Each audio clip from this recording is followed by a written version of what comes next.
In this video, I'll show you how you can fix the Roblox 533 error. Now first what you want to do is you want to go to roblox.com, and from in here you want to go to settings. Now here under settings you want to go to the left side and find parental controls.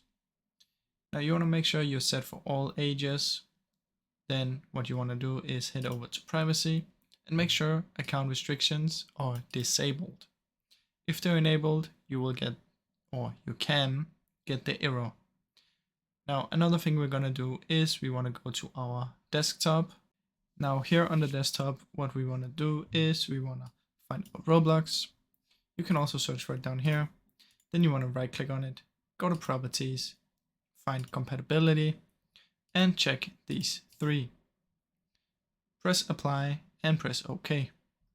Now this should also be able to fix your issue. And the last option that you can do is come down here, go to apps and features, and from in here you can uninstall Roblox and then reinstall it.